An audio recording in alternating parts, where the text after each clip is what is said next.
Start by welcoming everybody. Thanks for being here. Lex, always good to see you, buddy. Welcome aboard. Thank the media for all you guys do for us.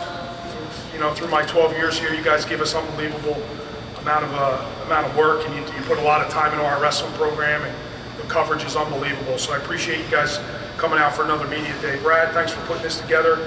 As always, again, continuing to keep Rutgers wrestling relevant through the spring, summer months, and all through the year, keeping it on everybody's mind. So I appreciate all you do. Our Vision guys as well, all your coverage throughout the year. I know that's a lot of work. You got a lot of sports to deal with.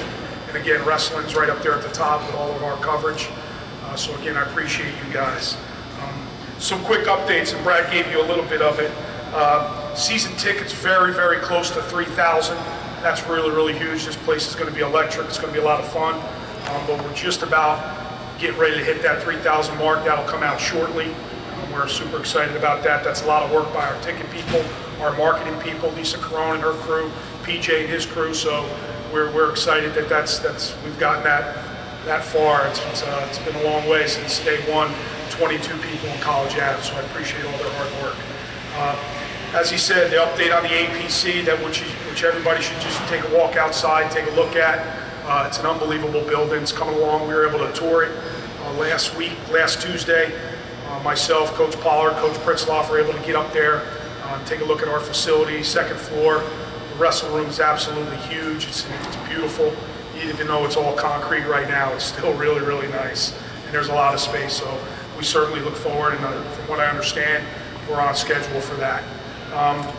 Schedule change real quick, and I don't know if this is kind of old news, but there was a schedule change. Maybe I figured last month we did it. We moved Ryder from December 15th to December 16th, which is a Sunday. I'm pretty sure you guys all know that. But that is our one schedule change, so that's good. And then, of course, this week coming up, if you didn't know, we'll have our indicator matches, slash wrestle-offs, whatever you want to call them. It's the one thing really, we're really unsure what we're going to have November 3rd, who our starters are going to be, at what weight. We did certify a lot of guys down a weight from what they're normally used to doing, so there's a lot of options going forward. We won't know our lineup really. We'll get a better idea come Monday, but we have a lot of guys that have certified down. Some guys stayed up, obviously, and so it could be a whole different look come Monday with indicator matches. And that'll be closed to the public. That'll be Saturday morning, 10 a.m. in our annex above College Ave Wrestling Room. Injuries from a surgical standpoint, we had a couple surgeries in the off-season. Obviously, Anthony didn't have a surgery, but got his 6th year. He's at full strength. Jordan Pagano had a slight surgery on his elbow, full strength right now, looks really, really good. Gravina's coming along nicely. He had a surgery in the off-season, a 3rd surgery on his shoulder, but he's coming along really, really nicely. And he's probably ahead of schedule, maybe get the okay here to maybe start getting on the mat. Just to avoid any confusion, I don't know, I'm sure the question will be asked anyway, but he's going to go when he's ready to go. We won't push him. In a perfect world, we'd like to see him first semester, but that's going to be totally up to Nick Gravina and how he feels, where he's at, and if we have to wait, we'll wait. But it's always tricky when you just say, let's just wait till 2nd semester, because as we all know, 2nd semester is the Big Ten. So you'd like to get a couple matches earlier if you can do that, but again, that's going to be up to Nick, how he feels in his mind, his mental state when it comes to that injury.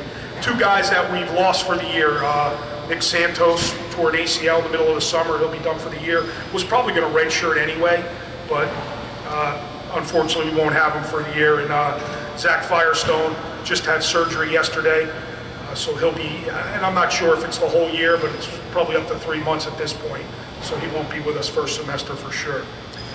As far as the season goes on paper, obviously it looks really, really good, right? And when you don't wrestle matches on paper, like Brad said, we have a lot of guys coming back, a lot of guys with national tournament experience, a couple All-Americans, a couple round of 12 guys that are very, very close. So that's a good thing. We have a really good freshman class coming in. As far as who goes and who doesn't go, again, a lot of that will be determined come Saturday morning after our indicator matches, when we sit in the office Monday morning with our staff and really game plan who we feel is ready to go. I could pretty much let you know that Jake Better will be wrestling, Steph Glasgow will be wrestling. Those 2 for sure, unless something happens obviously, but those 2 for sure will probably see some significant action come November 3rd. We're frontline heavy, right? Meaning we have really 10 really good guys on the front line. There is some depth in some weight classes. Off the top of my head, I think about 141, where there's 3 capable kids that can wrestle. We do have a bunch of guys at heavyweight. We have a transfer, Christian Colucci, who's looked really good. So we have some depth up there. You know, with Pagano and Gravina and Janzer and those guys, and Correnti, 84, 97, there's a bunch of guys up there. Max Wright's looked really well. But I think we're frontline heavy. There is some spots where we lack a lot of depth. You know, there's not a lot on our roster from 157 to 65 with Santos' injury and things like that, some off-season issues. We're really thin at those 2 weights, so I would anticipate Glasgow and Van Brill's wrestle off to determine who wrestles 57 and 65, which you guys have pretty much talked about all fall long. It is a great schedule. There are 8 home duels here. From what I understand, Oklahoma State's pretty close to being sold out. That's exciting. We want to do that for all 8 matches, get it to the point where every match is a sellout. So we're super excited about bringing Wisconsin in for the first time. Michigan's obviously a big match. We'll do Princeton Super Bowl Sunday. We'll wrestle Ryder. Ryder, again, is back on the schedule, as I told you, Sunday, December 16th. So those, off the top of my head, highlight some pretty big duels here at the RAC with a lot of storylines. We'll go to Las Vegas Invite, Cliff Keem Invitational. For the first time in about 4 to 5 years, I think Ashnault's redshirt freshman year, we were in Vegas, and we haven't been back since. That's exciting to me. That's a mini national tournament in early December. It's a really good indication of where your guys will be at. Got great opportunities to really advance your national ranking, a seed for the Big Ten tournament, all that for the national tournament even. So that's a really big tournament with a lot of the best teams in the country going to it. The reason why I think this year is Midlands was we're going to wrestle at the Midlands tournament. The teams that are there, we're going to end up wrestling all of them in our Big Ten duels. So we just didn't want to see the same opponents. And that's really the reason. Now, we will send, and NCAA rules allow us to send 6 guys out there attached on our dime. We can pay for 6 guys, and it doesn't count as a date. So you'll rest assured you'll probably see 6 guys and a staff going out to Midlands over Christmas break, but it won't be on our schedule, and it won't be a complete date for our program. And the last thing before I open it up is our recruiting. We have recruiting's been great. We have 3 really strong commitments that are getting ready, hopefully to sign an NLI here, November 14th. I think that's the date. I could be wrong on that date. I'm not sure. But somewhere in that second week in November, 3 really strong commitments. All of them are in the top 60 pound for pound in the country. We have the number 1 kid, the number 7 kid, and the number 6 kid in their respective weights. Obviously, NCAA rules doesn't allow me to mention their names. You guys who follow our program already have a pretty good idea who those guys are. Recruiting's been great. And then we also have 2 really good commits for the class of 2020 already. And if you didn't know, you're allowed now, new rules, you're allowed to bring juniors on campus and have official visits for juniors. So we certainly took advantage of those rules and got 2 Jersey boys that are really good, ranked in the country in their weight classes, and have commitments from them already. So recruiting's going great. Appreciate all the hard work Coach Pritzloff does with recruiting, Coach Leonardis. Brian Murphy is new on staff from Michigan. He's an All-American from Michigan. He's our new volunteer coach, continuing to compete in the RTC, our regional training center. He's been great for our guys, been great for our middleweights.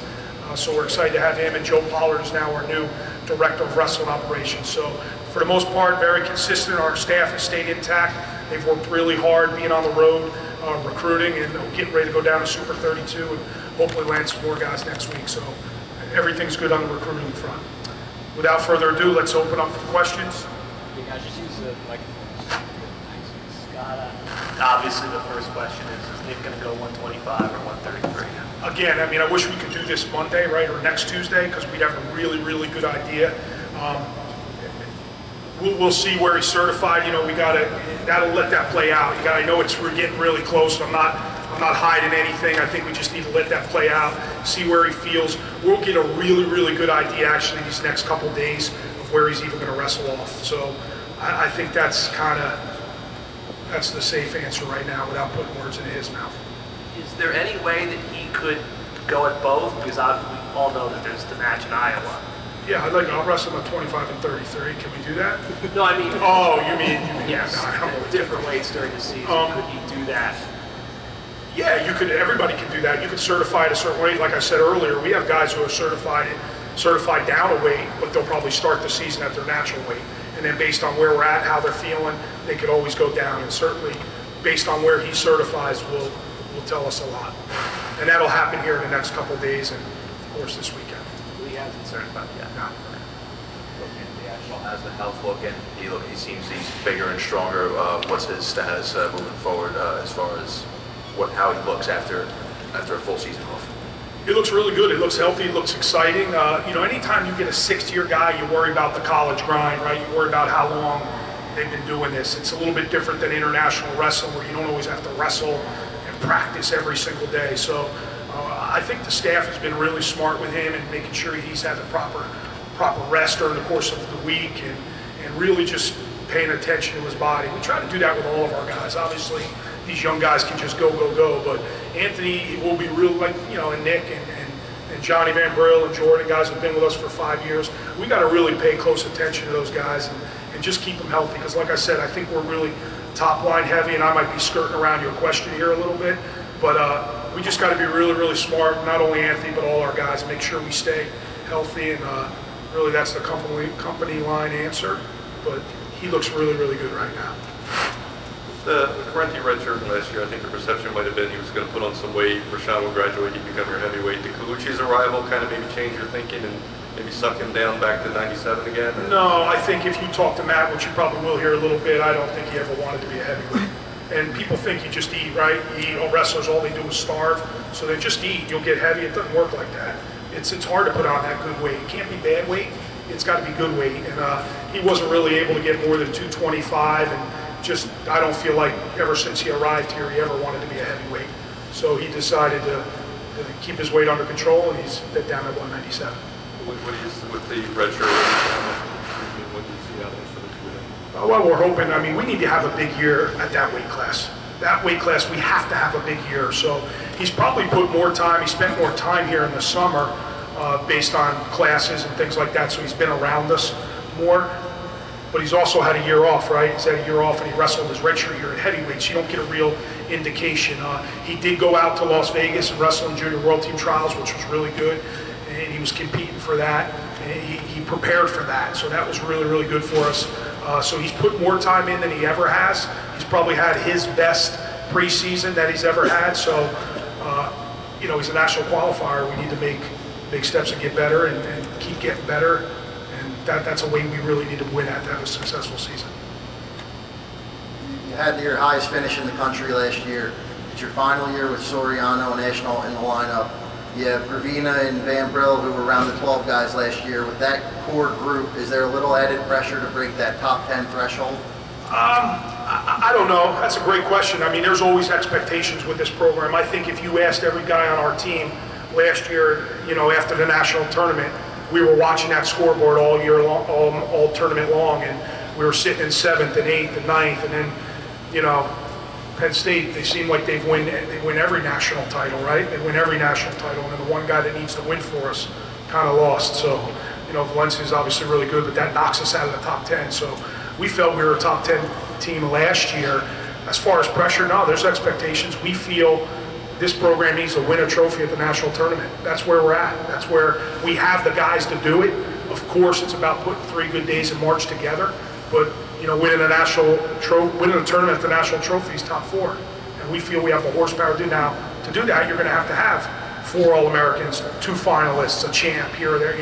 That's going to happen. And if we could do that, if we could string that together again and have the same tournament again, we feel we're in that spot. So I don't think there's any pressure to be a top 10 pro. We feel we're a top 10 program. I think there's more pressure to win a trophy at the national tournament, and that's kind of our expectations. We haven't really sat down and said what are our goals, but internally we know that's kind of what's expected. I think that's something Anthony Ashlon's always wanted done since he arrived here, was bring this program to a certain level and win a trophy at that tournament. That's always been his goal, but I think that's kind of what we're looking at. Will we do it? We'd have to put together a heck of a tournament to do it, and we're going to have to get some help from weights where you probably don't think guys can be an All-American, but at the same time, you probably didn't think Johnny Van Brill would make a run last year, and he did. And the one thing that you don't really talk about at that tournament, we did a really good job of pinning people. You get 2 bonus points every time you score a fall at that tournament. So we pinned a lot of people at the national tournament. We're going to have to continue to do the same if we're going to do well there. When Anthony got that extra year, that medical hardship, what did that mean to you as a coach to see that? What was your reaction when that word came down? I was pretty happy. I mean, obviously, it's pretty well documented what that kid's meant to not only myself, but this program. So I was really, really happy for him. I know how bad he wants, to do well at this tournament and win a national title, so he gets another opportunity. So I thought of him right away, first and foremost. So he gets this opportunity, and then it was just, let's get to work and make sure we're doing the right things, being smart with him, and make sure he's ready to go. Yeah, his journey, obviously, like you said, it's well documented. What has it been like for you as a coach to watch his journey, going from high school undefeated all throughout, and then coming into here, Rutgers trying to lift the program as you had just been? Yeah, it's been fun. And listen, Lex, you talk about pressure and expectations. There's no doubt there's been pressure on him, right? He could have went anywhere in the country, and he decided to come here. And those first couple of years, maybe he wasn't getting out of it what he probably thought. He finished 8th in the country. For him, that wasn't good enough. So there's a lot of pressure. There's a lot of expectations. I think Nick coming here maybe relieves some of that. But I think Anthony saw what Nick did and wants to do it right side by side with him.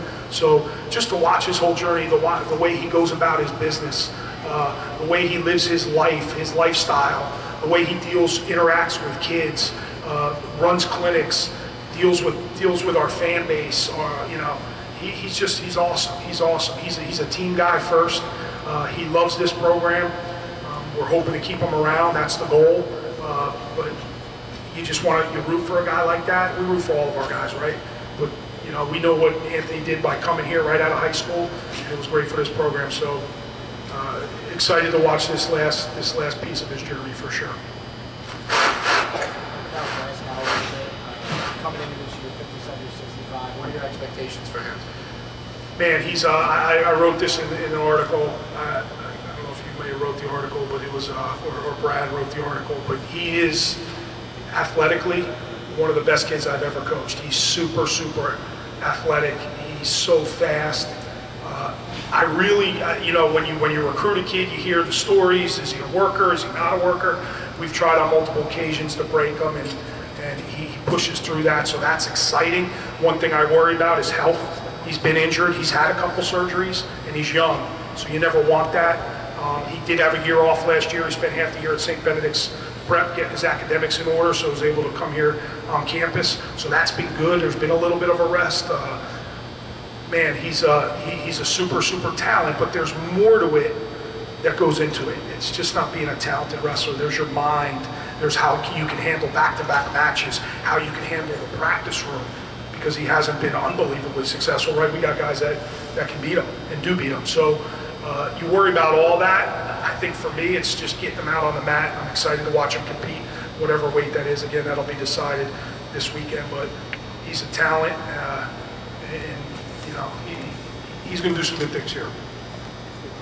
Mike Van Brill was pretty close to an at-large bid last year. Yeah. How important is it for you guys? I presumably he's going to stay at 141. He's been able to maintain the weight, and you've got that guy there who has that experience now. Yeah, that's big. When you start looking at your lineup, and then we get back from the national tournament, you get 2 or 3 weeks, he's already up to 160, 65 pounds. So he's already thinking he's probably going to move up, and then we get the news on national, and discipline kicks in for him right away. He's a super disciplined with his diet. He's really, really good that way.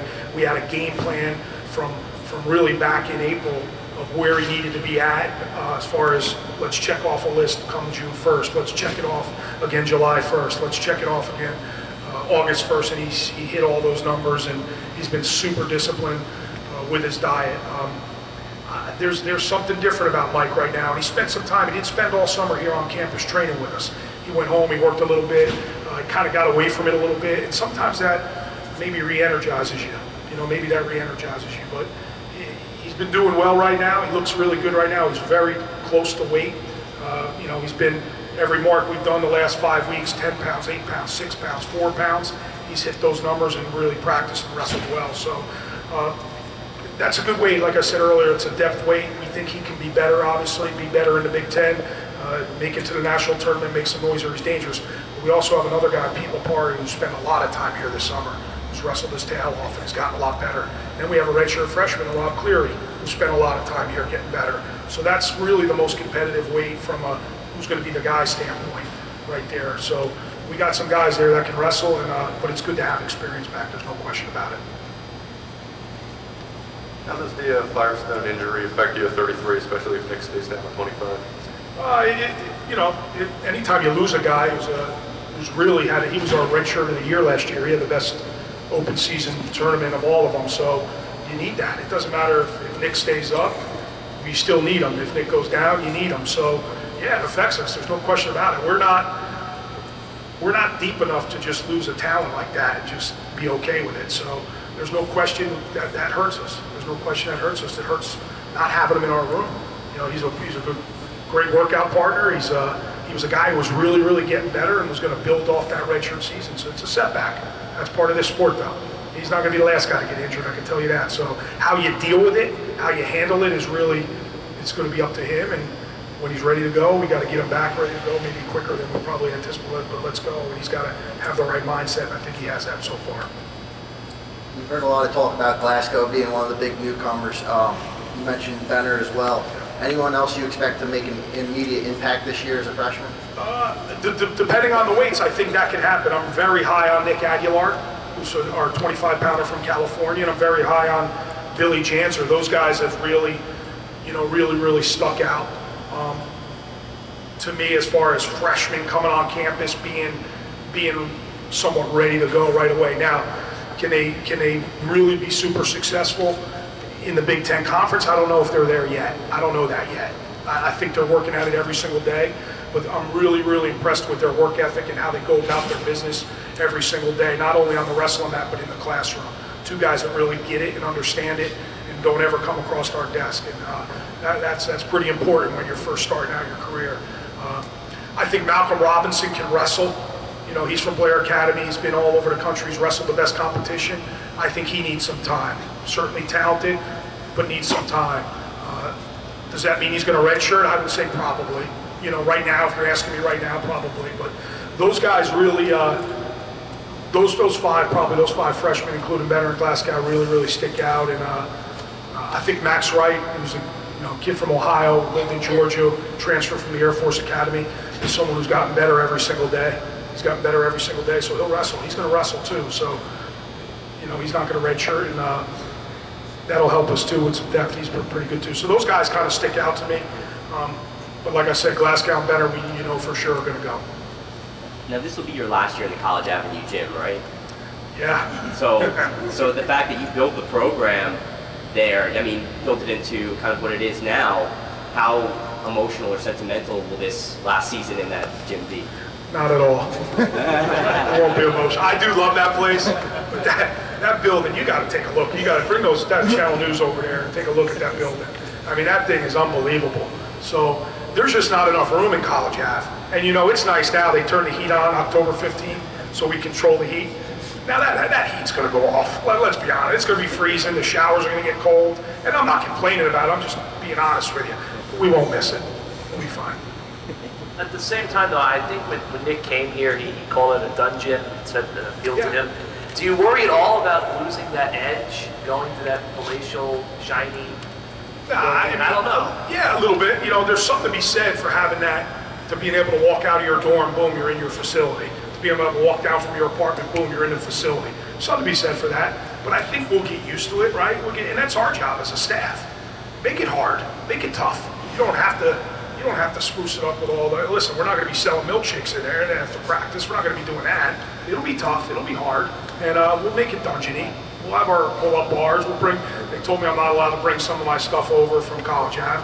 We'll sneak some stuff in there. It'll be all right. So you need the space. You need the space. Right now we're splitting practices all the time. And that's, it's hard to lock in as a coaching staff for 5 hours. So you want to have all your guys together.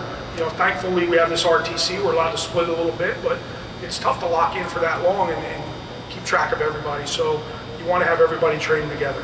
And I guess how big is that in recruiting when you can take a recruiting Yeah, it's family? huge. Yeah, it's a great question. It's you have no idea. These kids nowadays, this is right. It's 2018. They want the glam and the glitter, and they want that. That's what they want. That's what we're selling them, and you know they get it. They get it. It's a brand new. It's one of the best and biggest in the country. It's an awesome facility. It's something we needed, and everything's right there now. So it's really, really good. You just touched on the RTC. Can you talk about how that partnership with Princeton and the NJRTC has benefited the Rutgers Wrestling program this offseason? Yeah, it's been great. You know, we hired Reese Humphrey as a coach. We do work with Princeton and Rutgers, so there's 3 days he's here. There's 3 days he's down at Princeton. Our guys are obviously able to go down there. More so in the summer, they were going down there quite a bit, and those Princeton guys come up here. So it's kind of interesting because you got, you know, Kolodzic, Ashnault, 1 and 2 in the country. They're working out together all summer. So there's a little bit different dynamic there, but that's wrestling, and there's plenty of partners to go around, and we're continuing every single day to try to keep bringing in partners. And that's really the benefit. And if you look at the best guys and the best programs in the country, the Penn States, the Iowas, the Ohio States, right in our own conference, they all have great RTCs. So we were fortunate enough to hire Reese Humphrey, and with that attract, you know, some regional training center guys, some resident athletes that are going to continue to compete. And then the best part is hopefully you continue to do it within. So now guys like Ashnault and whoever wants to continue to wrestle have a place. And Soriano and Van Brill and those guys have a place to train, stay, continue to wrestle and be around our guys and help our college athletes. We'll do 2 more questions. Coach, what do you say to the schedule this year? Obviously, Oklahoma State's coming in here. Talk about that one a little bit because they've never been here, and that's historically a great program. I remember back in May, you mentioned you're really excited for that one. What's it? How real does that feel that they're actually coming here on the big stage? Yeah, it's pretty cool, you know, just because I'm a wrestling fan too, right? I'm a wrestling fan. They have 34 national titles. I never signed up for this to just have wins. That's not really important to me. I love the atmosphere of wrestling the best programs. I love the fact we're going to go on the road and have an unbelievable challenge at Carver Hawkeye Arena. I love the fact Oklahoma State is coming here. That's pretty cool. That's pretty cool. And, you know, obviously they're very good, and John Smith's one of the best, not only wrestlers ever, but one of the best coaches ever. So it's great that he's coming here and gets the chance to, I'm sure they want to come here, right? Everybody wants to recruit New Jersey, so they'll come here and try to put on a show. But that's the challenge of the whole thing, and again, it's pretty special that they're here. But here's the thing, now let's beat them, right? Let's try to beat them. It's not just we're bringing a team in just to have a team here. Let's try to win some big important bouts, and let's try to make it a match, and we certainly feel we can do that. Last question, Coach. All right. All good? One more. One more, Lex? The addition to Ryder on the schedule, it's always been an online chat room, kind of back and forth banter. Can you talk about the importance of that match, not just for the rivalry itself, but for the importance of New Jersey wrestling as a whole? Well, Lex, you had to end it with that, huh, buddy? I told you I was coming in.